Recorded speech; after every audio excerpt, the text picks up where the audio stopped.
د موسی علیه السلام په زمانه کې موسی علیه السلام راز لتلو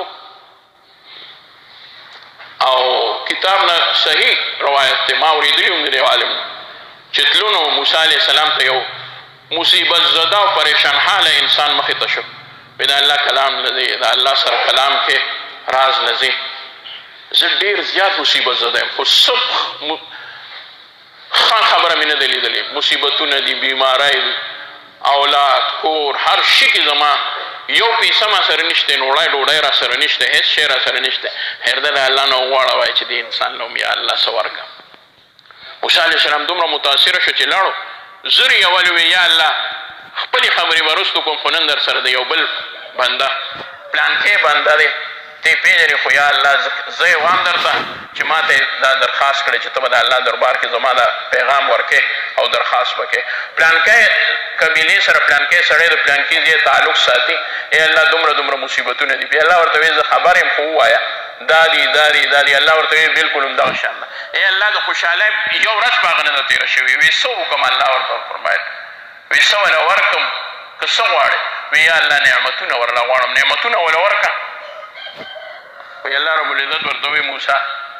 لږ ورکړم که ډېر ورکړم وی یا الله ډېر زیات خوارې ورځې تېرې کړي دي سم وله ورکړه موسی علیه السلام خو ډېر وله ورکړه دومره نعمتونه وله ورکړه چې دی پې موړ شي او راحت ژوند وله ورکړه او داسې ژوند وله ورکړه چې دی په ارام شي د دې مصیبتونو نه بس خبره وشوه درخواست وشو دی چې واپس راته نو دی وایي چې اوس خو دعا خود به قبوله شوي موسی علیه السلام وایي خو نوباره که تپوس به وکړم چې سر یې نن ظاهر شو که نه ځکه دعا خو زر قبلېږي د پیغمبر دعا خو الله قبوله کړي هغه وخت بیا نو چې څه اثر به یې ظاهر شوی موسی علیه السلام اوس د خپل تسلی دپاره وایي چې ور وړه به د هغه کور نه بل څوک راووتل ورته ویې وي هغه پلانکې وي هغه خو مړ دی وایي څومره وخت شو دومره وخت وشو وایي څه شوی موږ بس حق که دفن وکړو د وی یا الله ما خو د هغه دپاره د خیر سوال کړی د نعمتونو ما ویل ښه ژوند وله ورکړي نو تا خو هغه مړ کړو مر خو په ظاهر کې دا یو داسې خبره ده چې هغه د دنیا د ژوند نه هم بېغمه کړو هغه نور څه کې الله ورته وفرمیل موسی تا ته ما یو ټکی ویلو ما درته وی څه وله ورکړم تا وی نعمتونه ما وی لږ که ډېر تا وی سم ډېر تا وی ارام ورسره هم ورکوله نو ما وی چې په دنیا کې به څه نعمت وي چې زه دله ورکړم ما سره خو چې ډېر نعمتونه دي هغه ما آخرت کې ایښي دي او د ارام ژوند خو ما د آخرت ایښی دی نو زه دله څه هغه دلته کې ورکړم